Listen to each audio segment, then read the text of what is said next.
Setelah runtuhnya rezim Bashar al-Assad, Israel kini mengambil kesempatan dengan merebut wilayah Suriah. Israel diketahui merebut daerah kegubernuran Quneitra, Suriah Selatan, setelah al-Assad digulingkan oleh oposisi. Tak hanya Quneitra, Israel juga mencaplok dataran tinggi Golan, wilayah yang diduduki. Pasukan tersebut menyerang situs dan titik militer di wilayah selatan Suriah menggunakan bom dan juga serangan udara. Sejumlah penduduk diketahui berdiam di rumah mereka karena takut akan dibunuh oleh tentara Israel. Sementara itu, setelah serangan yang dilakukan Israel, Menteri Keamanan Israel Yisrael Katz buka suara. Menurutnya, ia telah mengarahkan tentara Israel untuk menciptakan zona aman dari pasukan bersenjata. Namun meski berkata demikian, diketahui bahwa Israel sudah melakukan sebanyak 100 serangan di sejumlah titik di kota Suriah.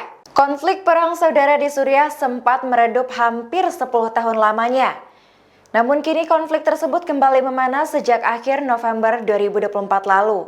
Lantas, apa yang sebenarnya terjadi di Suriah dan siapa yang disebut dengan kelompok pemberontak itu?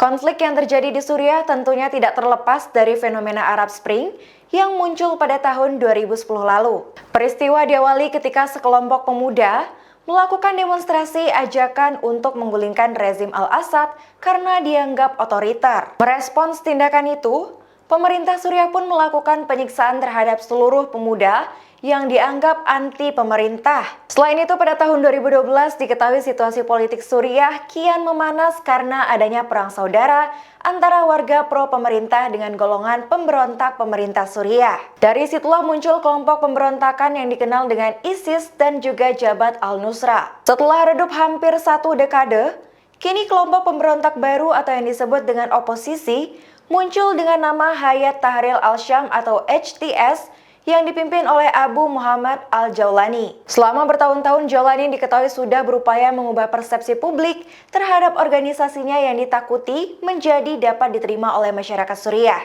Setelah dikatakan kabur dari Suriah, Presiden Suriah Bashar al-Assad kini diketahui melarikan diri ke Moskow, Rusia.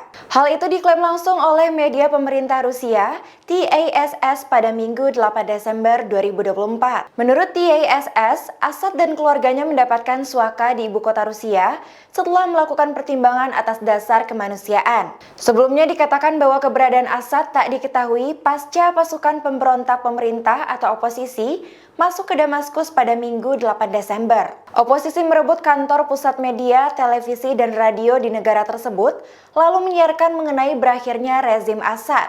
Oposisi juga diketahui mengeluarkan seluruh tahanan di penjara Senaya di dekat ibu kota. Sebelum serangan mendadak yang dilakukan pemberontak pemerintah pada akhir November lalu, perang saudara Suriah nyaris saja 10 tahun terlupakan. Contohnya rumah Presiden Suriah Bashar al-Assad setelah ia melarikan diri ke Rusia, menjadi kesempatan bagi warga Suriah untuk melakukan penjarahan. Dalam video yang beredar, rumah 6 lantai milik Assad tampak diburu oleh massa.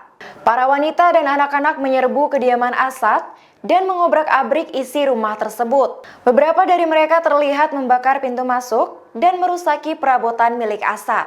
Menurut informasi media luar, para penjara diketahui membawa sejumlah barang milik Presiden Suriah itu, seperti AC, lemari kecil, dan juga barang lainnya.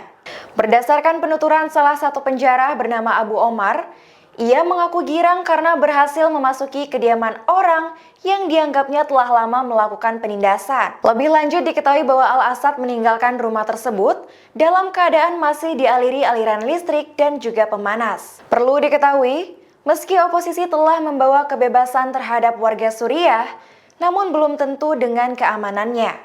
Download Tribun X sekarang, menghadirkan lokal menjadi Indonesia.